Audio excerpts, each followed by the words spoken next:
Figures with you, George. Yeah, that's not gonna be a good thing. I've never All right. been here when they did that. Afternoon, everybody, or noon, everybody. Judge Brandon, thank you for coming, sir. We'll keep an eye on Judge McDaniel for me, and so Daniel, you do likewise. We are here for our October 15th, 2025, executive committee.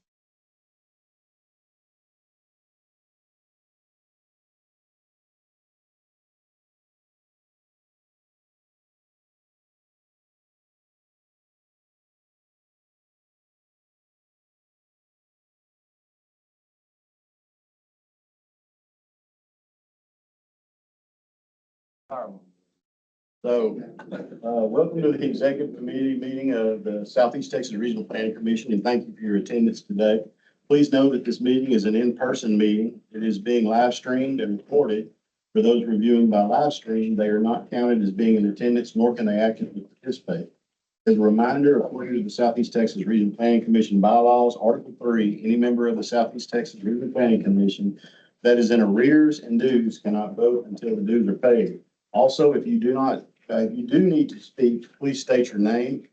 If you are a member of the public and would like to address an item on the agenda, once you are recognized, you may speak up to 3 minutes regarding that item. At this time, we will begin with a roll call in order to establish a quorum. And, Mrs. C. Okay, thank you. And I'll always tell y'all that this is an extra big crowd today. If I miss someone, please let me know at the end. Hardin County, County Judge Wayne McDaniel and Commissioner Ernie Cook. Jasper County, County Judge Mark Allen. Jefferson County, we have County Judge Jeff Frank with us and Mr. Fred Jackson and Commissioner Brandon Willis and Commissioner Kerry Erickson. From Orange County, we have Commissioner Kurt Rockefort. City of Beaumont, Councilmember Chris Durio. Bevel Oaks, Councilmember Jim Wright. Bridge City, Councilmember Aaron Rockefort. Jasper, Mayor Clark McLean. Kirbyville, Councilmember Amanda Gates. Nederland, Mayor Jeff Darby. Rose City, Mayor Pro Tem Sheila Foskey. City of Silsbee, Mayor Danny Reno. West Orange, Mayor Randy Branch. Jefferson County Drainage 6, President Josh Allen. And from Jefferson County Drainage number 7, we have Alan Sims, the general manager, and then Toby Davis is also with him. From Lamar University, we have Dr. Brian Williams, he's executive director of the Lamar Center Group. So we had seen he's got with him today Nina Joji, who is the research director. And we have Jefferson County, Robert Grimm, who's the emergency management. And from Congressman Brandy Weber, we have Mr. Blake Hopper. Did I miss him? Thank you. You have a quorum, Ms. Simpson. We do have a quorum, yes. Before we do the invocation, I just ask that everybody here keep Mayor Glenn Johnson's family in your prayers. He was a great man who has been the mayor for how many 23 years almost. And he's Since been, Mayor Francis Monk passed away in November of '02. wow. He's given up himself for his community and for this region for literally decades, going through hurricane after hurricane, storm after storm. He went up the chairs and was president previously and of Southeast Texas Regional Planning Commission and recycled back and was working hard, and he fought hard, but he is with his God now, and he's healed now. But let's pray for those that are still here at home with us. I'm gonna, if everybody just bear with me, I'm gonna turn it over to Mayor Randy Branch for the invocation. If you want to uplift that banner, so. Gracious Heavenly Father, we are thankful. We're thankful for this day, and we're thankful for the service that Glenn Johnson has brought to this world. He's walked in your will and your way, and Father, we just pray that he's up there with you now, enjoying the benefits of knowing you. Father, we pray for your blessings upon the food that we've consumed. Pray for your blessings upon each and every person that's here in their role as a servant leader. Pray that your spirit will lead us and guide us in all that we do, that we may walk in your will, your way, and your world. Father, we ask your blessings and we seek your guidance, all in the name of Jesus Christ. Amen. Thank you, Mayor. You join me in the pledge? Thank you. I pledge allegiance to the flag of the United States of America and to the republic for which it stands, one nation, under God, indivisible, with liberty and justice for all. Thank you, Commissioner. Sir. We will. And Suzanne, let me know, I think Mayor Johnson had the record for the shortest planning commission meeting ever. Johnny Trey came very close. He came close last. Something tells me in the crystal ball, I'm not gonna be able to break that record. Go to number 4, approval of the September 17, 2025 executive committee meeting minutes. This is an action. Move approval? Second. Got a motion and a second. Do we have any discussion? No discussion, all in favor, say aye. Aye. All opposed? Carries. Thank y'all. Number 5, approval of the investment report for quarter ending September 30th, 2025, and approval of the treasury report for August 2025. So again, I think those were sent out as well, and they should be in your packets also. So moved. Josh Allen. We've got a motion, Josh Allen. and I'll second it. Second for, Alan and Darby. all right, any discussion on that? No discussion, all in favor, say aye. Aye. All opposed? Carries. All right, number 6, administration, and we're gonna start off with the Texas General Land Office. Demonstration of the Texas Disaster Information System and flood computer modeling application. Got our guests here, if you would, just let them know who you are and Driven by Shane Barr.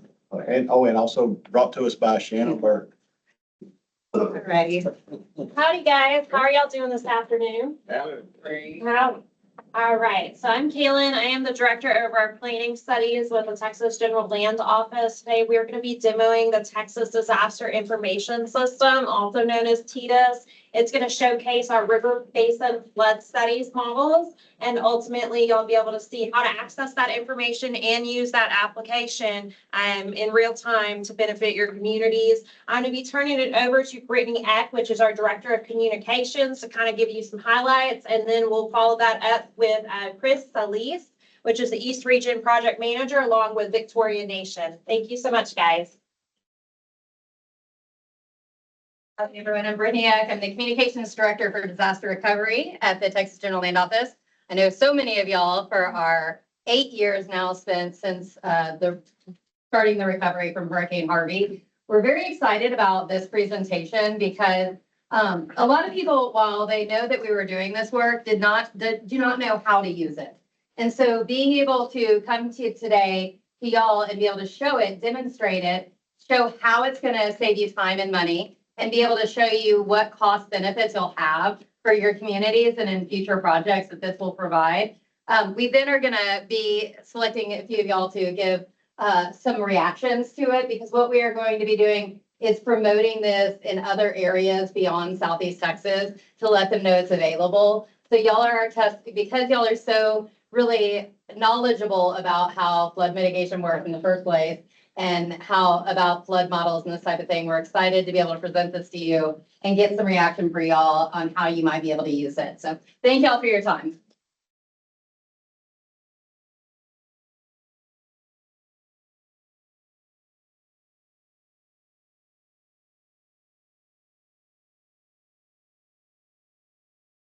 Good afternoon, everybody, and thank you for giving us the opportunity to be here today. Again, I'm Chris Solis. I'm the program manager for the East Region of the River Basin Flood Study. This study was being conducted under a contract with the GLO. On our team with me today, I have Bart Stanley. He's one of my sub-consultants from SETRPC. Bart and his team has been working in the Neches River flood area or floodplain. And then also got Victoria Nation. Victoria is another one of our sub-consultants with LJA Engineering. They've been working in the Sabine River region. And my company, GFT, we've been working in the Trinity region. Not really working with Southeast Texas, although there are some portions of that do touch that. But if you got questions about your particular region, I'd ask you to please get with Bart and Victoria afterwards. So today, on behalf of Commissioner Buckingham, we're here to talk about the work that we've been doing for the last 4.5 years on this particular flood study. What we've accomplished, where we're going, and then, as Brittany said, we're going to talk a little bit about the UMT tool. which is a tool that's available to you all right now. Okay, that will help you with your future project planning, hazard mitigation planning, and something that your first responders and to understand where the risks are within your region. So as I said, this study came out of the overview on the study. There's actually 4 regions that are included in this study. There's East, Central, South, and then the Lower Rio Grande Valley. Today, we're just going to talk about the East region that's highlighted in blue there. The study was funded through a CDBG planning money that was provided to the GLO after the Hurricane Harvey event. You notice that the counties that are highlighted here, these were the counties that were affected by a disaster declaration that were covered underneath that particular CDBG grant. So some of these counties were affected by Harvey, and there were other events in the Lower Rio Grande Valley that were also included in this funding source. And again, the purpose of the study, we were to evaluate what are the flood risks in the community, identify potential projects that in partnership with the communities, and then look at okay, so how do we find money for these projects? Some of these projects are big, and they're beyond the scope of what a local community will be able to afford. Next slide, please. East region. So in the East region, we had 16 counties. As I said, we had the three major river basins that we split up amongst our team to be able to do all the work that needed to be done. We have a lot of overlap, okay, which we've been very conscious of from the beginning. You got the water development doing the regional flood planning group work. You've got the work that's coming out through the grants that some of you all received from the Water Development Board for FIF studies and work that's being done there. The whole purpose of this was not to step on each other's feet and not be and eliminate redundancy. If somebody was working in an area that we were looking at, okay, we were backing out of that and using our dollars in some other area so that we're not stepping on each other with our resources. So, next slide, please. So where we've been, okay, so as I said, we started in 2021. Really, it started off with the engaging the stakeholders. Before we started this study, we came out to all the counties, we talked to you all, and it was a long time, but you told us where your problems were. You told us, what were your challenges, flooding challenges. We captured all that information. We went out and we collected data. One of the things we found when we were doing data collection is that you all had some existing flood models, okay, but your flood models were old and outdated. You didn't have the Atlas 14 rainfall data included in your models. So we took that into consideration. Every model that we built incorporates Atlas 14 rainfall data. So you have up-to-date current models that are available to you right now. We went through that identification of where the risks are, listened to what you told us where the risk areas were, and we developed our model plan, which was what we did in phase 3. We just wrapped up phase 3 earlier this summer, and now we're moving into phase 4. So in the phase 3 study, as we did the modeling, we identified what we call hotspots. Okay, so those were areas that were highly prone to flooding, whether they were structural flooding, whether they were roadway flooding. Roadways are important for first responders, evacuation routes. And we also looked at some of the economic impacts.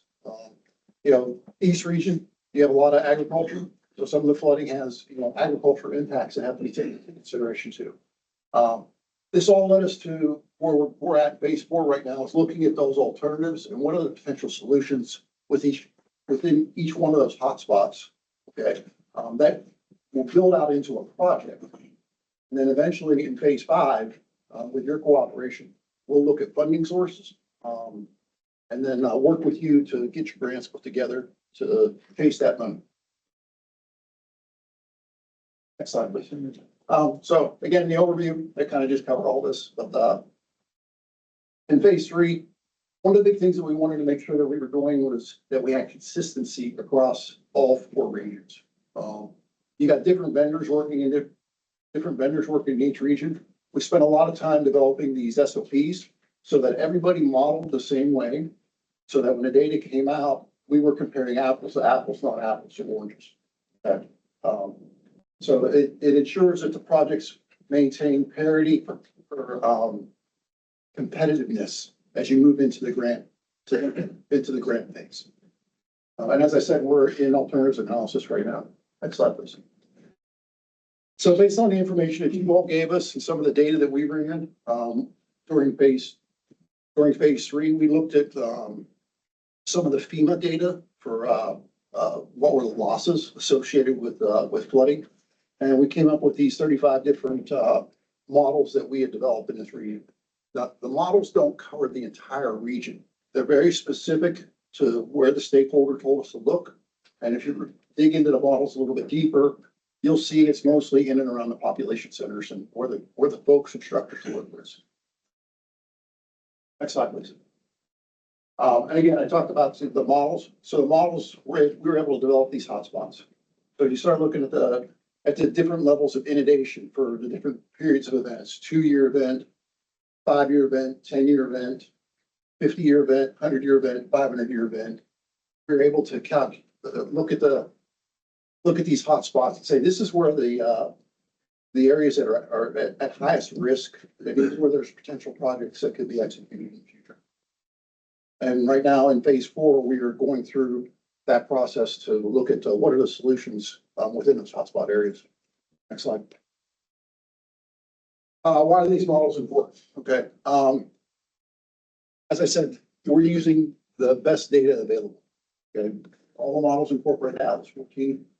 We've spent a ton of money on surveying bridges, culverts, to put inside the model. So we know exactly how those bridges, culverts, roads,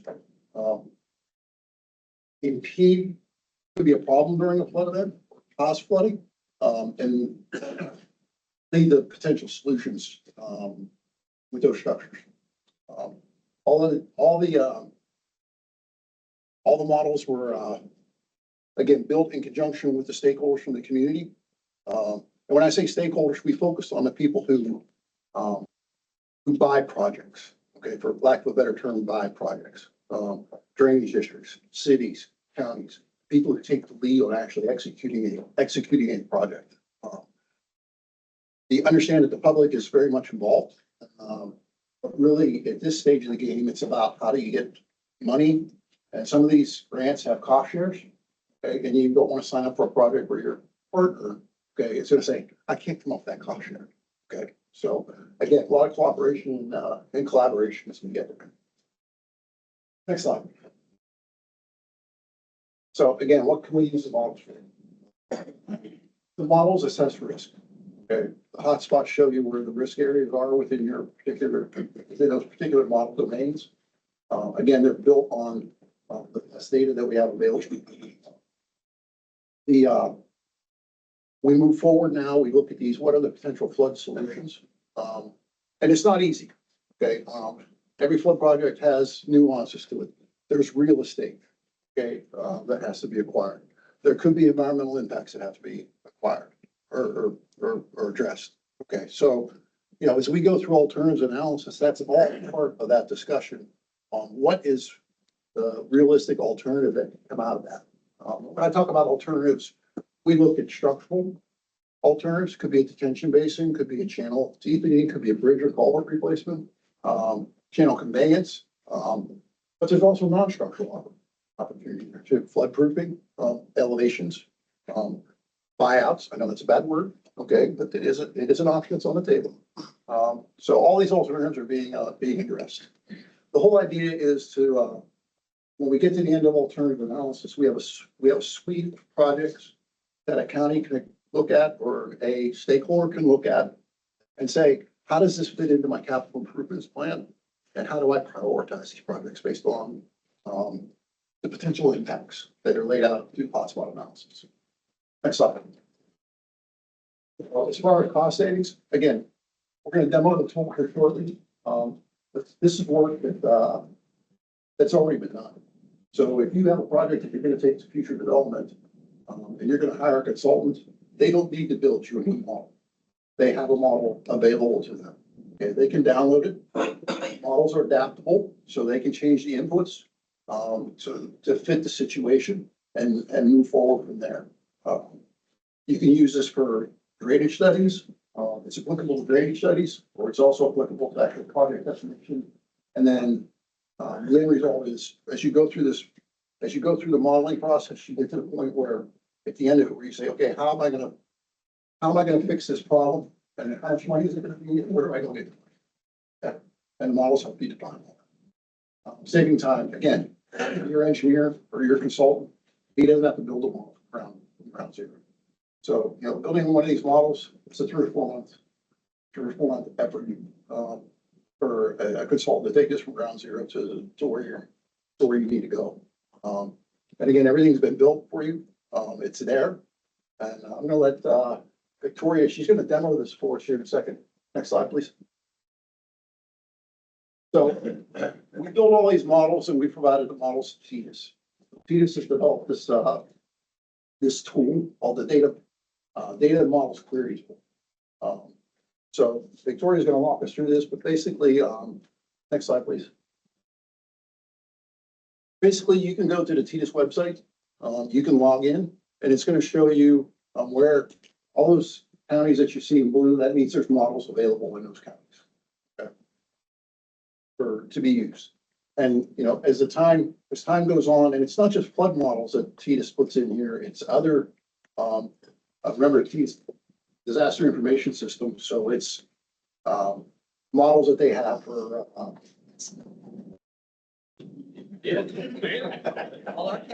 my phone. but they have, the models that they run for, the, wildfires, all different kinds of tools that are available or will be available within the TDIS data sets. So, and then, I'm going to turn it over to Victoria now. She's going to walk you through it. She's going to show you how easy it is to actually get to these models. And then,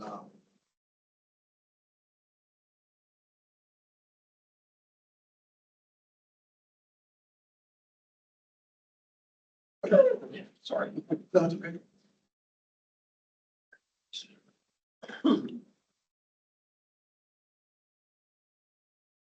Just to reintroduce myself, my name is Victoria Nation Trot. I am here from LJA on behalf of the East Region. We were in charge of the Sabine River Basin. So I'm going to walk you through how to get to the TDIS tool just from Google, and then how to navigate the tool. And then from there, I'm going to show you what you'll get out of the download from the tool and how you can use it to your benefit. So starting from Google, if you just go into the Google bar and type in TDIS, you're going to look for this one that says tamuv.edu. That's going to be the main TDIS website we're going to go through. So once you get to here, you have all different information. Up here, we're going to go to our work and web tools. So once you get to this TDIS web tool page, you'll scroll down. There's different options. And we're going to talk about the data model query tool, which is this one right here. So once you go to the tool, this is the main screen that Chris was showing you. Everything is sorted by county. In order to access this information, you do have to create a login. You won't be able to download anything without a login, but it is pretty quick. You just have to verify your email. So you create a login up here at the top.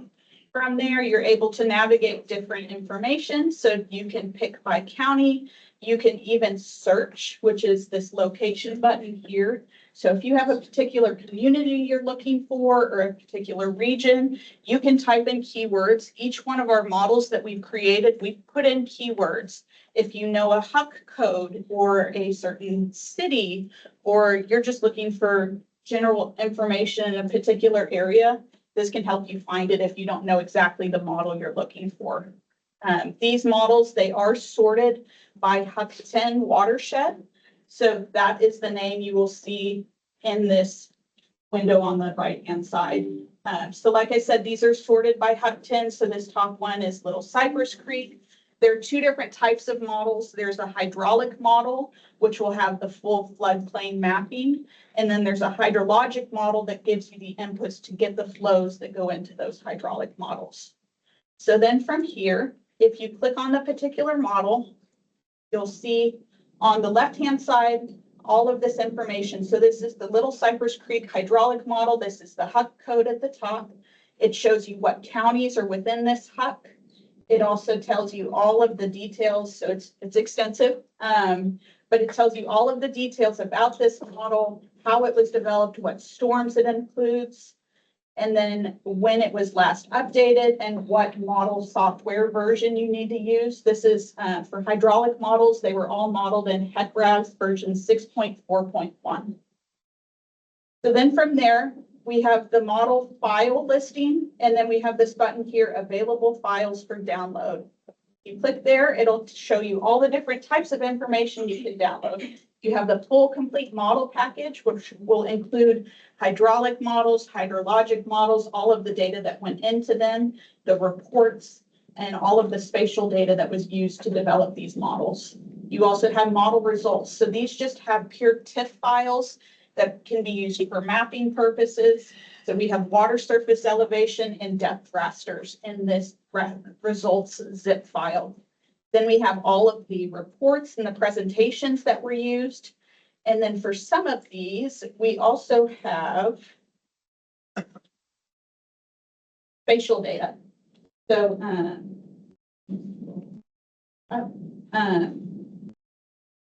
so this floodplain zip, that's going to be the extent of inundation. We have a channel polygon, which shows you the extent of the channel in this region, and then a mesh buffer that shows you the entire extent of the model. And each one of these models will have different spatial files, but all of that is contained in that full model download zip file for this complete model package up at the top. Now, once you download those models, we've already done this ahead of time. The models can take, so in the Sabine River Basin, these are extremely large models. They can take anywhere from 6 to 10 hours to download the full model package. So I've skipped that step so we can go ahead and look at a model today. So this is the main HECRAS window. Once you download a model, you will open what's called a PRJ file in this model here. And for the purposes of looking at results, you will click this button that looks kind of like a flat map right in the middle. That's called RAS Mapper. So that's where we use all of it stores everything built within the model and the results where you can view it at a much user-friendly level. So in RAS Mapper here, everything is sorted by the type of information. So we have geometries. This is what builds the model itself. These are two-dimensional models. So we have a mesh. We have boundary condition lines that let flow in and out of the models. We have reference points if we have specific data we want to relate to. We have break lines, which are all these kind of maroon lines. These define the mesh that give you information as to where high points are. So banks along streams and roads are our primary place we put break lines. So then from here, the main place you're going to want to look is in this results tab. And here you can see we have every single storm event that was run. So 2-year, 5-year, 10-year, 25, 50, 100, 200, and 500.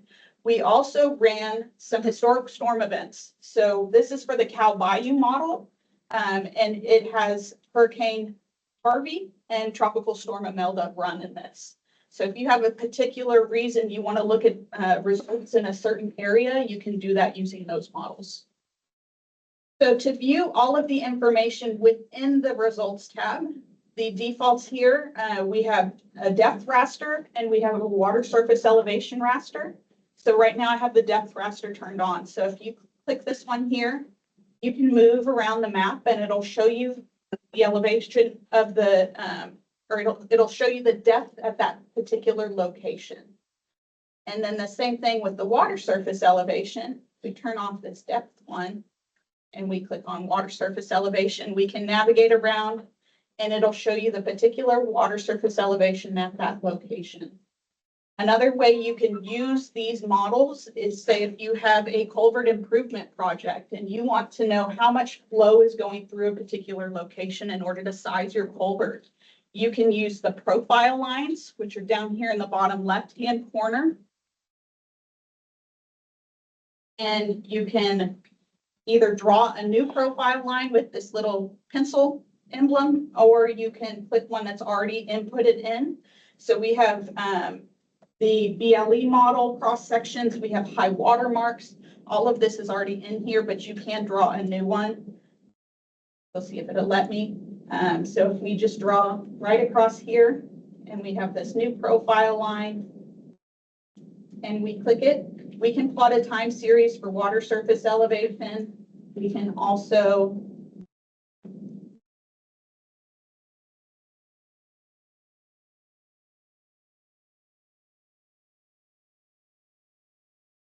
look at depth.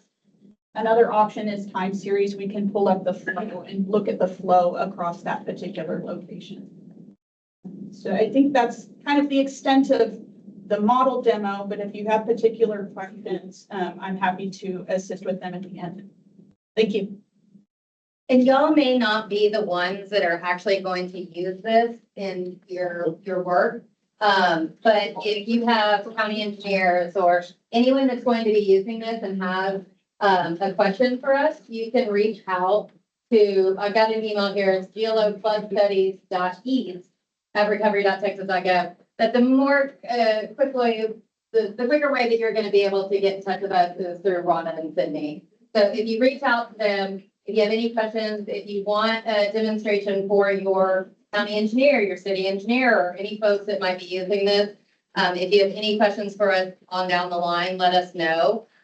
We are here to help you. I did want to point out one of the things that they commented about, which was that a lot of times for different projects, you have to wait on FEMA to get models, and we're right now in a government shutdown. I know there's some folks that that's affecting. So this is available 24/7 at your fingertips for that benefit. So I just wanted to bring that back up. Oh, thanks, Brenda. I missed that point. Appreciate that. Is there any way that you could possibly forward to Shanna and Suzanne and their team about, the links and everything so that they can distribute this out to the membership? Yes. That would probably help too. I know Yes. everybody's trying to take notes, but just in case.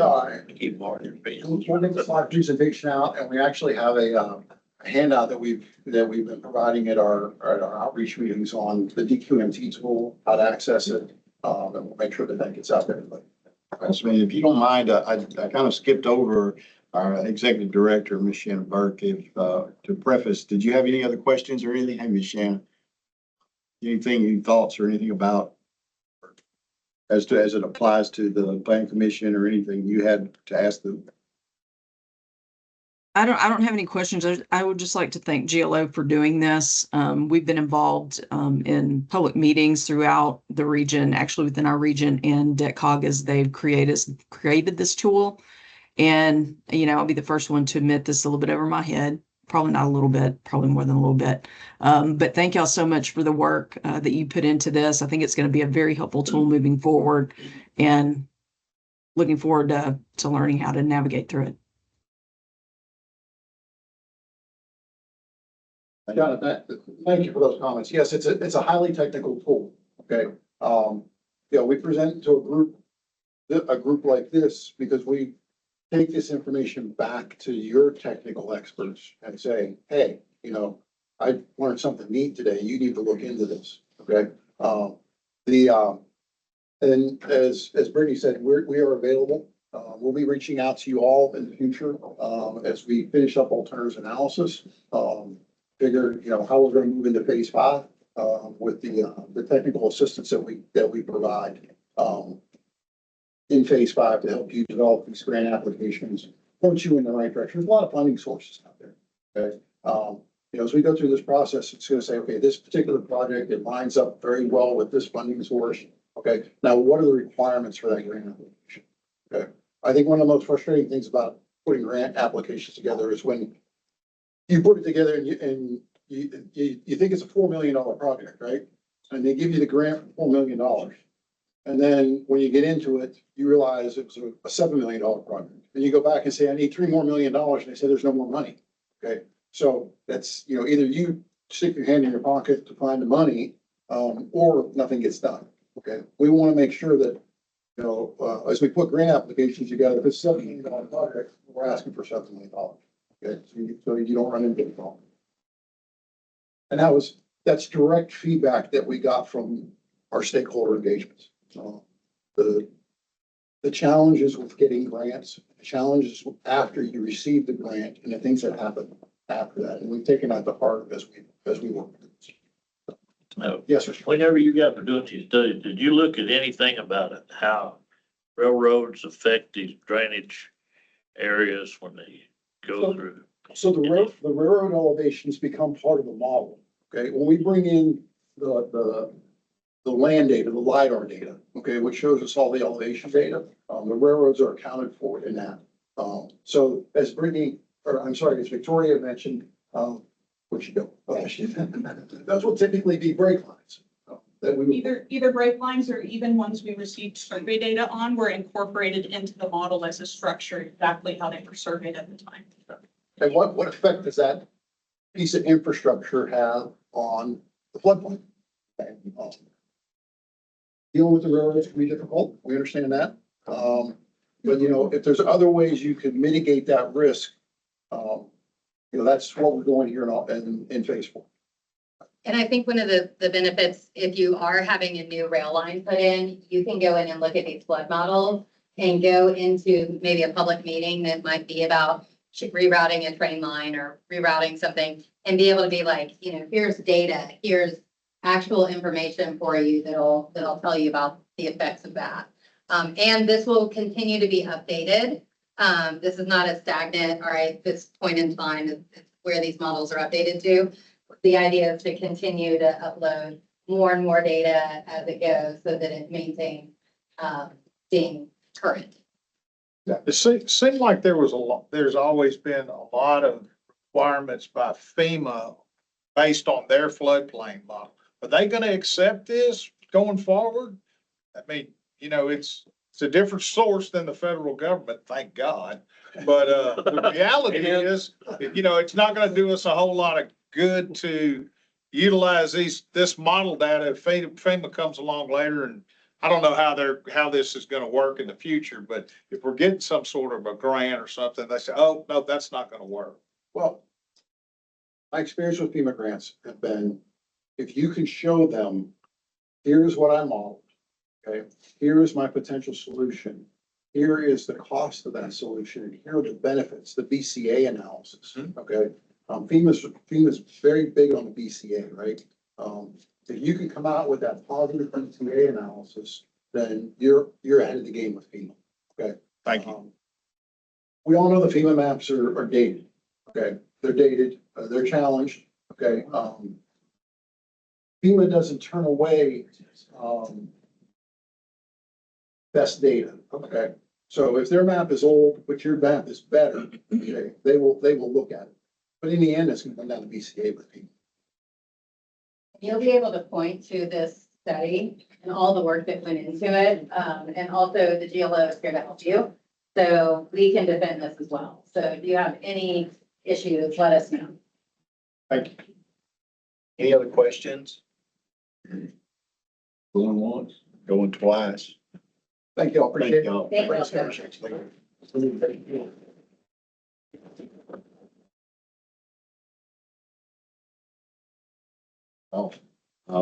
All right, the next one is going to be information item. I'm going to be presenting this on behalf of President Commissioner Johnny Trahan. Approval of appointment of the nominating committee for the 2026 Southeast Texas Regional Planning Commission officers. And I believe that the ones that have been selected are nominated to be nominators, I guess. Nominating former mayor. Sorry, everybody's got a copy? Wonderful. So at this time, it is an action item, I believe, so, or it's just information, information, so I don't know. I'm sorry. Commissioner Trahan has named the So nominee. they're nominated, so we're good to go on that. They're just the committee to nominate officers. But let the record reflect Judge McDaniels put a motion and a second and voted that we're gonna go with that. That'll work. So if you have any questions or anything, I appreciate those serving. I'm assuming everybody's been contacted and they're willing to serve. So thank y'all very much. Again, I'm just gonna list them all. Mayor Pro Tem, Mary Adams from City of Coots, former Mayor Rebecca Ford, City of Beverly, Judge John Gauthier from Orange County, and Commissioner Dennis Marks. Thank you all for your service. And Judge, Judge, they're gonna meet next week. And so we'll have that slate of officers for y'all for approval next month. Ms. Shannon. All right, next, it's gonna be, action items presented by Ms. Linda Lacy, approval of the 2026 Southeast Texas Regional Planning Commission holiday schedule. Everyone, thank you, Judge Allen. Today, we are here to present the proposed SETRPC 2026 holiday schedule for your approval. The schedule aligns with recognized federal holidays and considers our operational needs, our employees' well-being, and it is consistent with previous years' schedules. We've also accounted for any holidays that fall on weekends and adjusted it accordingly. I'm happy to address any questions or concerns you may have before approving the SETRPC 2026 holiday schedule. And thank you very much. Thank you. We have a motion to remove approval. Mayor, thank you. Do I have a second? Second. Thank you, Mayor. Got a motion and second. Any discussion? No discussion. All in favor, say aye. Aye. Opposed?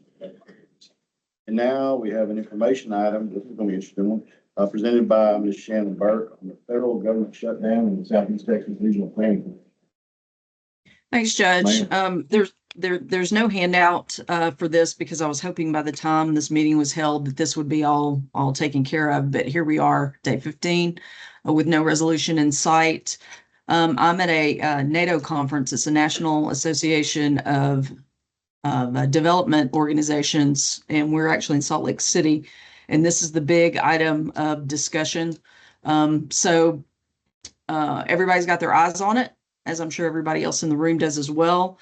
Just right now, as far as the Planning Commission is concerned, this echoes probably what we told y'all back in February. Our cash management position right now is good. We continue to monitor this, and we will monitor this daily.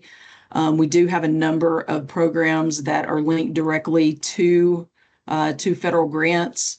So we're watching issues very closely on the volunteer front, community services, aging, and homeland security in particular. It's my understanding there's supposed to be a federal announcement on Friday to potentially totally axe some programs that are out there. So we'll all just kind of hold our breath and wait and see what happens with that.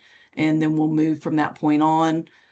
As usual, we'll stay in touch with everybody. If y'all need us on anything, we're here, and we may reach out to you as well. Hopefully all those programs are good, but we just continue to wait and see. Okay. Do we have any questions for Shannon while she's out there on this, getting information? We're all just waiting, don't we? All right, thank you. Going through 3 of these as a federal employee over my 33-year career, they don't solve a dadgum thing. I think everybody just gives up. Okay. That's pretty much. I hope everything works out for our military, though, and to continue. Next, the Southeast Texas Alerting Network funding update. Once again, this is an information item presented by Shannon Burke. Thanks again, Judge. This is also something new. I mentioned the Homeland Security front. Currently, our STAN program, which is the Southeast Texas Alerting Network, is funded through a FEMA Port Securities grant. And that Port Securities grant handles the Everbridge system, which is the actual system that STAN runs through, as well as our consultant, Pat Grimes, who does technical assistance on that. And then industry has come in over the last 3 years and funded the administration piece. Right now, everything is in place for this program to continue through September 30th. Another grant for the next 3 years was submitted earlier this year. Due to some priority decisions for that grant, it was only funded at $44,000. As you can imagine, we had submitted a pretty sizable application. So current cost to operate that grant is about $175,000 a year. So based on the shortfall, we're looking at system data usage and looking at ways that this potentially could be funded locally. And we're going to start having some roundtables and some discussions with local elected officials, our emergency management planners, as well as industry to see what the best way forward is with this. So It's a great system. We met with the emergency management coordinators last week on a number of things, but this was one of them. They're high on the system. The system works. A lot of people complain about it when they get messages, but it's critical. It's been used in some really critical applications over the last few years. So definitely something we want to see continue. Anybody have any questions for Shannon on that? I'll vouch for what Shannon said. We used it quite a bit during the wildfires. I think several of us did. It's an awesome tool. We have to start thinking about evacuations or hurricane season. That's a serious tool to keep. Ms. Shannon, if you don't have anything else, I want to go ahead and move on then. Number 7. Yes, sir. Thank you, ma'am. Area Agency on Aging, 211, approval of the data user agreement policies and procedures for the Area Agency on Aging, Southeast Texas and the Southeast Texas Area Information Center. That's an action item presented by Ms. Haley. Good afternoon, everyone. Yep. In September of this year, the Area Agency on Aging and the Area Information Center of Southeast Texas received notification from our grantor, which is the Health and Human Services Commission, that there would be 2 additional documents required to be submitted for our FY 26 contract, which took effect on October the 1st. The 2 documents that were being required were the Texas Ethics Commission's Certificate of Interested Party, which is something that we've done before. So we were able to submit that successfully. However, there was a new document, which was the Health and Human Services Security and Privacy Initial Inquiry document. It was a lengthy document, so I didn't put it in the handout, but it was just asking a lot of questions regarding our policies and procedures pertaining to safety, security, conflicts of interest, information of that nature. So as a result of us submitting that document, we had to say, yes, we have this policy, or no, we don't have this policy, but we will have it written by a certain date. So we did complete the answers. There were several policy items that we didn't have. As you can imagine, it was very detailed. And so while we did have, I want to say probably 80% of the policies, we didn't have a few of them. So I had to put those in writing.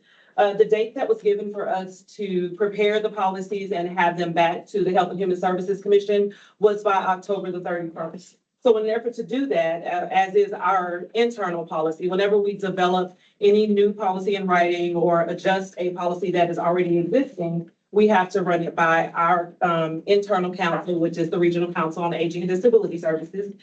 We did a virtual vote with our council because our next council meeting is not scheduled until November. The vote did pass. And so as is our policy, we are asking that the AAA 211 Division policy on security and privacy of participants' confidential information be approved by the council. Make a motion for approval. Thank you. Second. Do we have any discussion or questions? Seeing none, all in favor say aye. Aye. Carried. Item 8, Transportation and Environmental Resources Division. Request for approval to subcontract with nutrition and services for seniors for provide transportation services for seniors 65 or over and persons with disabilities living in Nederland, Fort Natchez, and Groves. And was given us an action item presented by Dr. Bob Dickinson. Thank you, Judge. On your yellow paper, basically, this is just a request to extend a contract. We've been providing this service to the citizens of Nederland, Fort Natchez, and Groves since about 2002. It's for individuals over 65 and individuals with disabilities.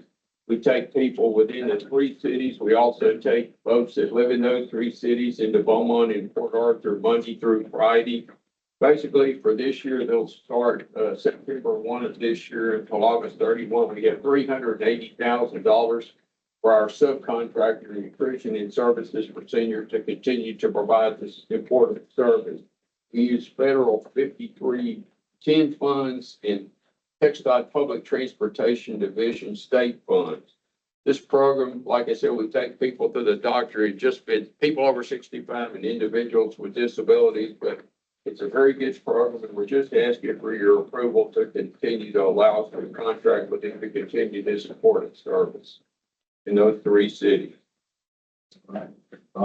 Mayor, Jeff Darby, Mayor Nealon. I move. And I second. motion in 2 seconds. Mayor Branch got a beating to the draw on that one. All right. You got I the do have a motion. question. Yes, sir. Mr. Dickinson, although not located in the city of Nederland, we got a lot of people immediately outside.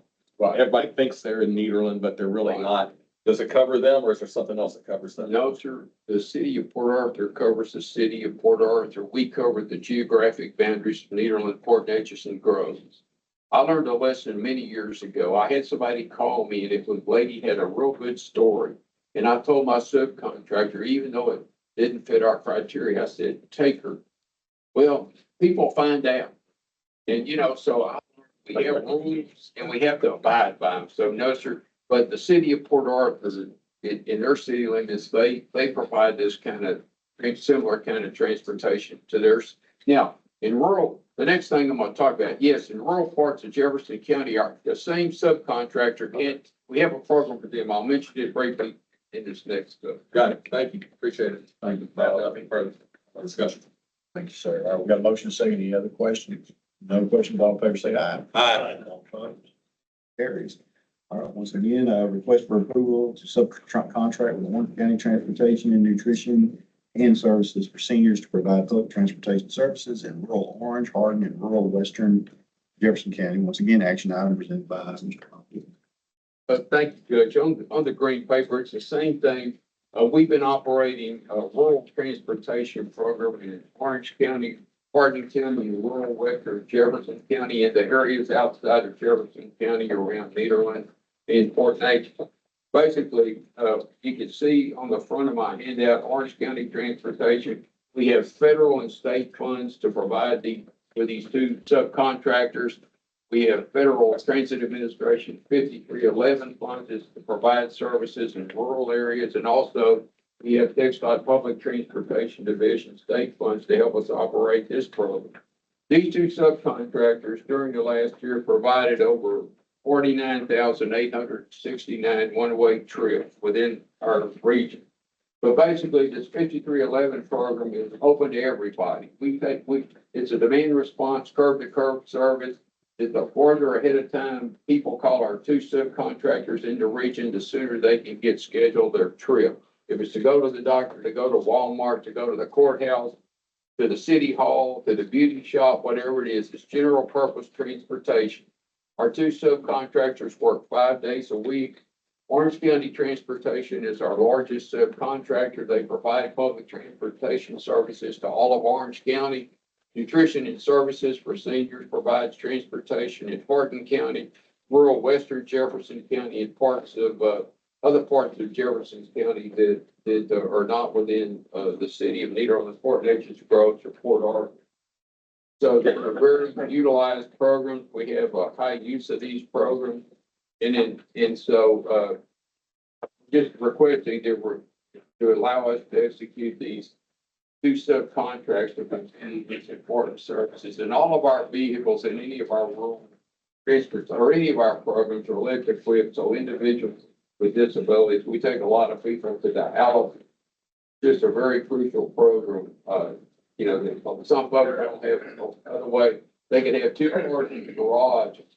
And if you can't, if you were blind or something, you don't have a friend or a relative, you need a way to get to where you need to go. So it's a very vital service. So I'll make that motion, Jerry. Thank you very much. Do we have a second? Second. Have a motion and a second. Bob, I have one question. How do you access this service?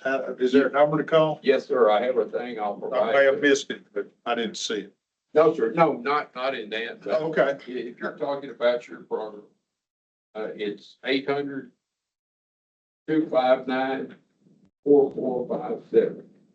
I'll give you we could send these out. Oh, that'd be great. Just a summary of what the cost is and Sure. what for the programs that we operate in the 3 county region. Now, the 4 county region, we have a pilot project going on right now in the city of Jasper that we started on July the 7th. That number applies to the one for Nederland, Port Neches, and Groves. Yes, sir. I'll give you one of those. Thank you. And we have a motion and a second from Rockerford Squared both of them. And so, thank you all, sir. Do you have any other questions? I just wanted to make a quick talking. Still have one more, but wait, there's more. All in favor, say aye. Aye. All opposed? That carries.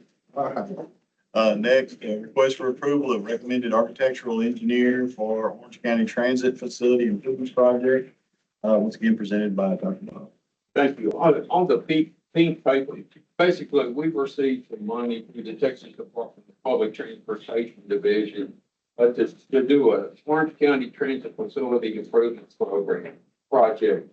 Basically, back in 2009 and 2010, in conjunction with some earmark funds that we had in some Orange County local funds, we built our Orange County Transit Facilities over on 1442. So basically, as you have a facility that's been in service a long time, there's always things you can do to improve the safety and the operational aspects of that building. So we put out a request for qualification in early August the 4th, for to hire an architect engineering firm to help move this project along. So some of those proposed improvements that we were looking to do is install a new bus wash, upgrade the maintenance bay to where it will be more functional and safe for their mechanics to work. Also make some improvements within the building itself. Our facility has been used during a number of these prior disasters, and they want to rework it to where they can put in showers and they can put in a washer and dryer because it's in a good location that the county. Hopefully they don't have to use it for that purpose anymore, but that's some other things we were going to do. So basically, we put that request for qualifications out to hire this architect and our engineer. We put it on our website. We ran it twice in the Beaumont Enterprise, and we gave the firms 4 weeks to respond to our RFQ.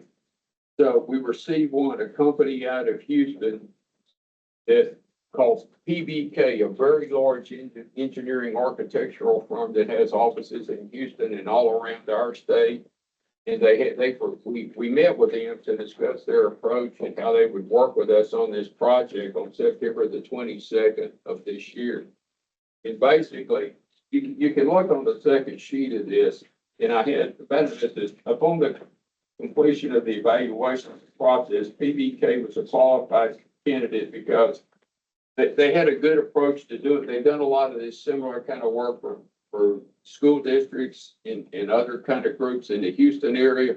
Even in our region, they've done several major projects recently for Lamar Institute of Technology, their truck driver training academy, and their welcoming center, and just recently their workforce and allied health building. In addition, they just completed a large building over in Orange for the Lamar State College of Orange. So they have a track record. They've done work over in this area, but basically they said that they could do the work. They're part of this work that would meet our Texas Department of Transportation, Public Transportation Division guidelines. So we're just asking for approval to get to develop a contract or to negotiate with them to come up with a contract so we can move this important project along. I make the motion to approve. Thank you, Mayor. We have a second. Second, thanks, sir. Oh, sorry, Judge McDaniel, thank you over there in a second, but Mr. Rockford beat into it. Got a motion second. Any other discussion? No discussion. All in favor, say aye. Aye. All opposed? Through the auction barn bidding, you would have bought a pepper cabbage. Second. All right. Number 8. Community Services Division. Acceptance of Texas Department, thank you again, Bob. Yeah, acceptance of Texas Department of Housing and Community Affairs 2025 Community Services Block Grant Monitoring Report. It's action item presented by Sarah Torres Garcia.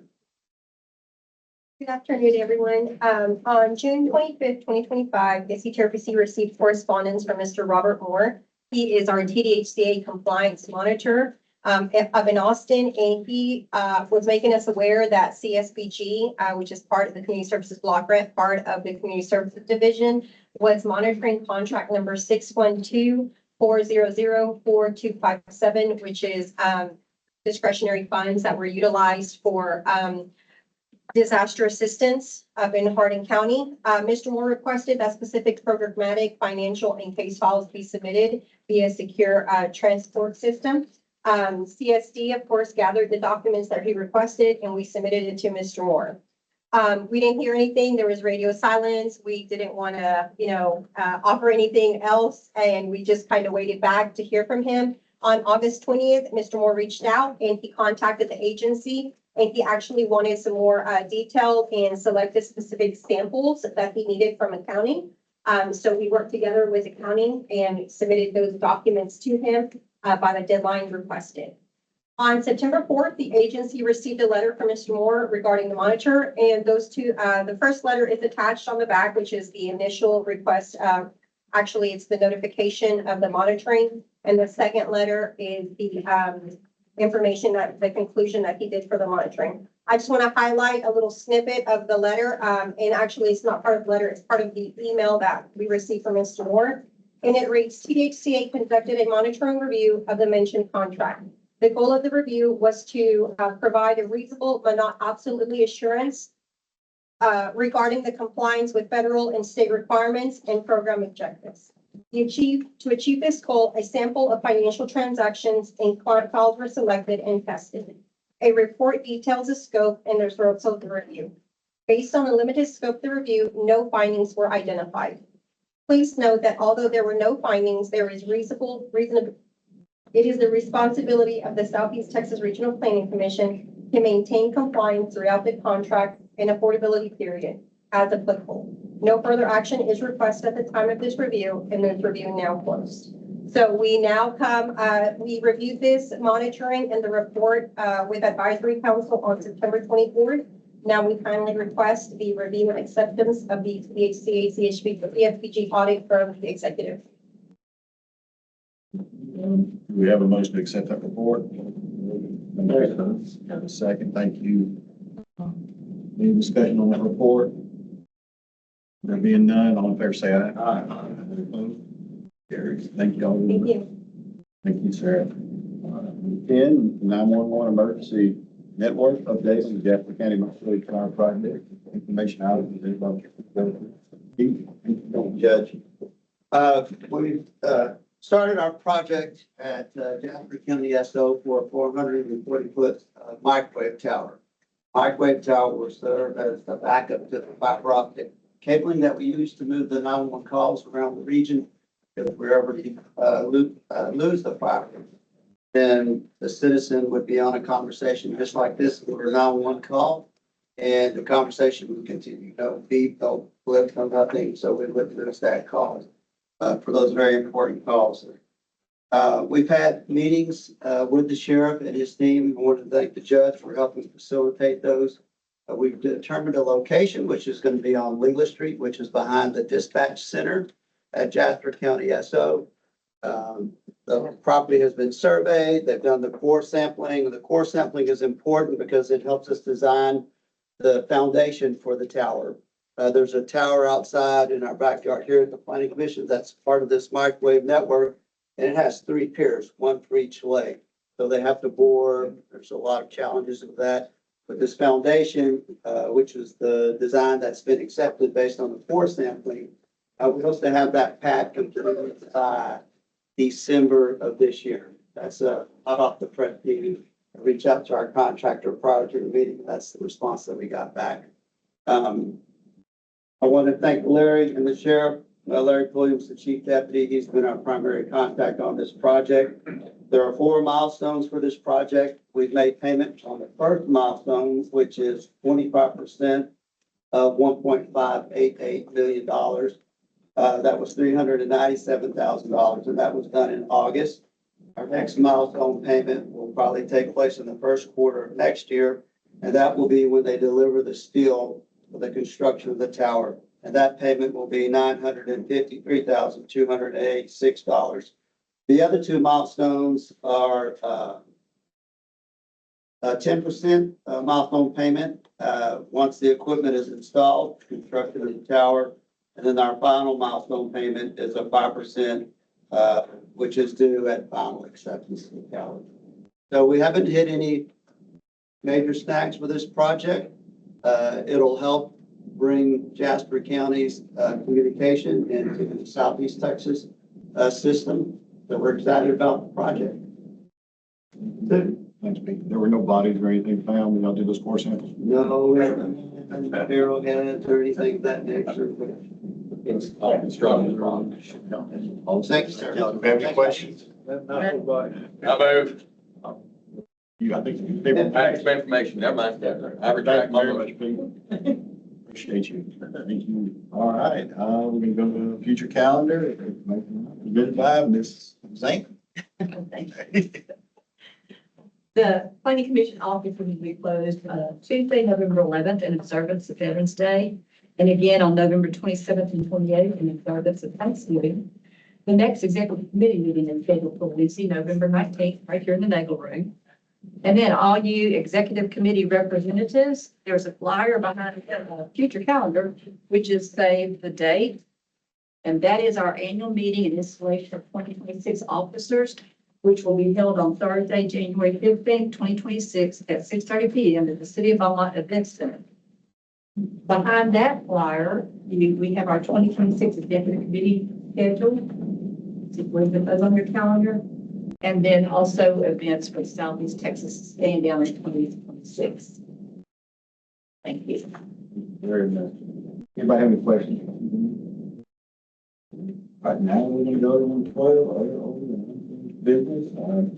Turn the whole thing over to Ms. Shannon. All right, thanks, Judge. I guess probably the best news is Commissioner Trahan and I will be back next month. But thank you very much, Judge Allen, for stepping in. You did a wonderful job. As Suzanne, all right, Suzanne just mentioned the stand down. We just completed another stand down. Bonnie Brooks is a driving force behind that for our agency, and that occurred in Beaumont last week. There was a real good turnout. The group that heads that up is called Veterans for Veterans, and these events continue to grow. They're a huge collaborative event. So again, I just like to urge you, if you have the opportunity to get out and attend one, please do. There is definitely something good and definitely makes you feel good. Last, I just want to say a few words about Glenn Johnson. I know Mayor Johnson for many, many years. He always had a smile. He always shared it freely. He was ready to jump in and help in any way possible. You always knew where he stood. And if you didn't, he'd let you tell you, he would share that with you pretty quickly. But he was always open to discussion in a good, lively debate. He loved to hear what you had to say. And you could always take him for his word. He believed in Port Neches. He believed in regionalism, and he believed in Southeast Texas. And he's going to be greatly missed. I just want to say that the good in people and the good that they do and the good that we do is contagious. And despite our weird times today, there's always room for grace and for good. You all help to do that, and you all bring added value to everything that we do day to day. And I just want to thank you all for your willingness to serve and your willingness to do good and help us in everything that we tackle every day. So thank you very much. I can't say thank you to y'all enough. I don't know why you do what you do, because y'all face some serious challenges and kickback every day, but you do it with grace and you do it well, and y'all are definitely appreciate it.